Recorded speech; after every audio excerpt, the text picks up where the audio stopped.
Well, friends, rack up another lawsuit filed against Donald Trump, this time by the American Bar Association, the ABA.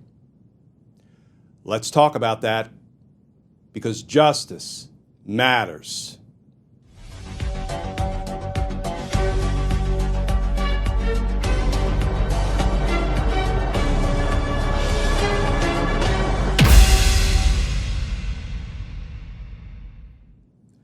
Hey all, Glenn Kirshner here. So friends, after issuing unconstitutional executive orders seeking revenge, seeking to punish law firms that, somehow displeased dear leader, judges, one after another, ruled that such executive orders are unconstitutional and void. And here's the most interesting thing. The Trump administration and his third-rate DOJ lawyers didn't appeal a single one. Now, we'll turn to that curiosity in a minute, but first, let's take on the new lawsuit that was just filed by the American Bar Association. This from Politico. Headline, ABA sues Trump administration over executive orders targeting law firms. And that article begins, the American Bar Association is suing the White House to stop President Donald Trump's use of executive orders to punish and pressure law firms.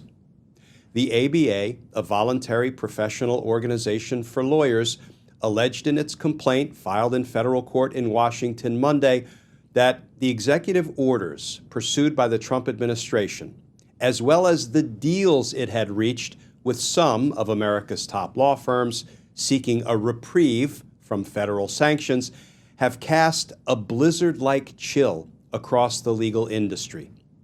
Quote, since taking office earlier this year, President Trump has used the vast powers of the executive branch to coerce lawyers and law firms to abandon clients, causes, and policy positions the president does not like, the ABA wrote in its Monday lawsuit.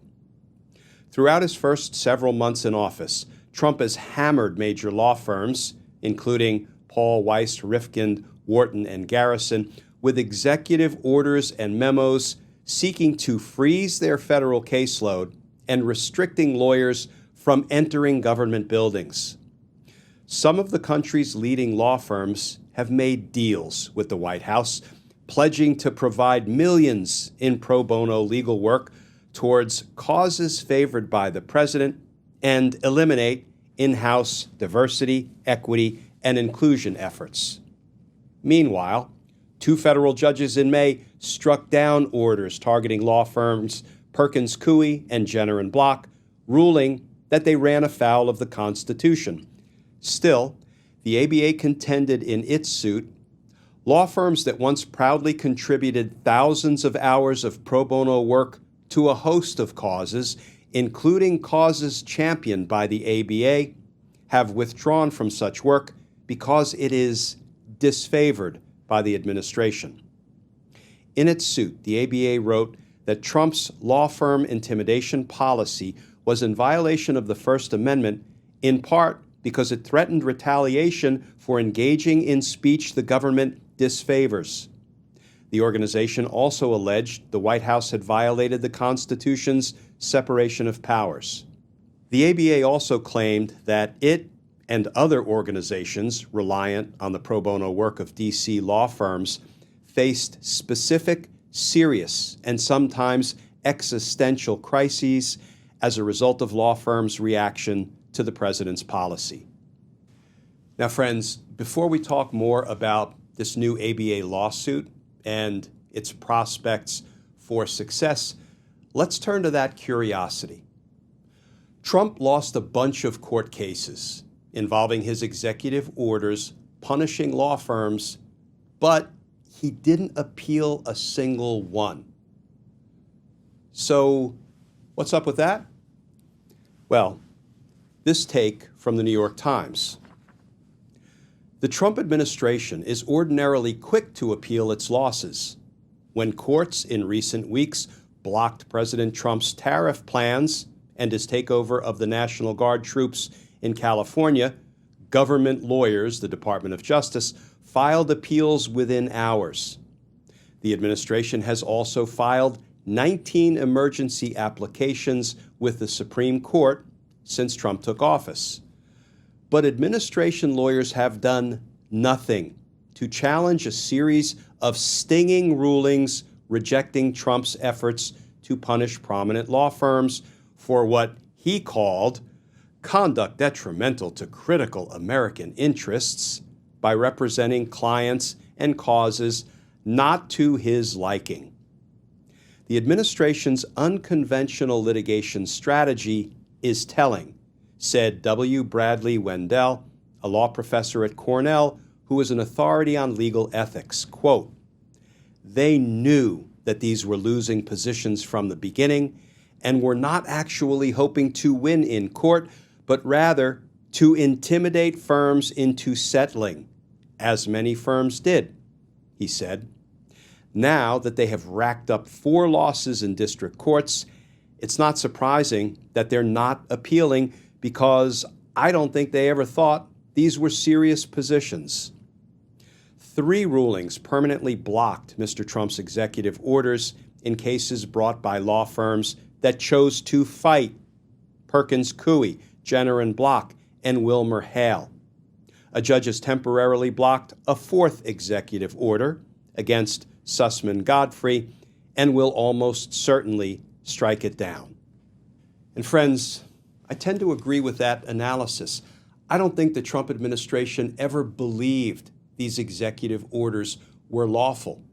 So the last thing they were going to do was appeal their court losses. But what about the American Bar Association, the ABA suit?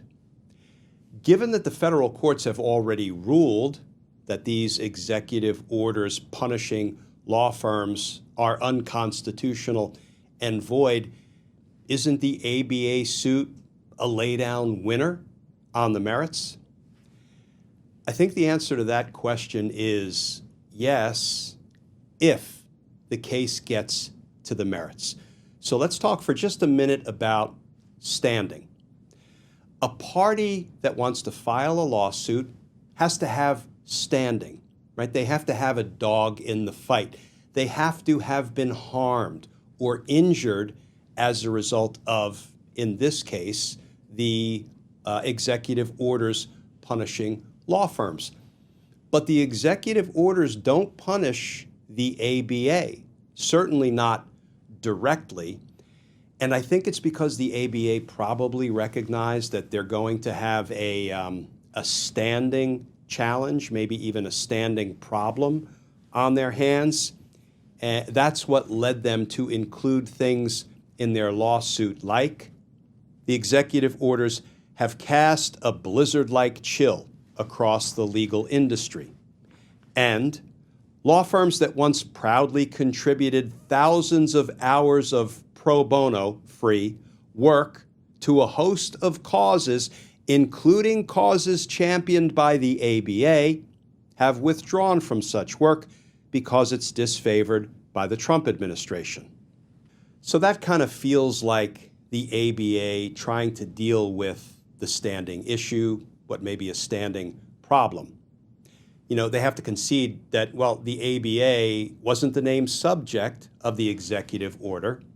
The ABA wasn't directly targeted or punished under the executive order, but the ABA is asserting that, look, we are suffering the collateral consequences because some of the law firms, some of the lawyers that were targeted are now unwilling to work on cases that are important to the ABA. So we are like collateral damage here. Now, is that enough to prove standing? Well, a federal court will sort that out soon enough. I, for one, hope the ABA suit is successful, because attacking unconstitutional executive orders and presidential abuse of power on all fronts, like justice, matters. Friends, as always, please stay safe, please stay tuned, and I look forward to talking with you all again tomorrow.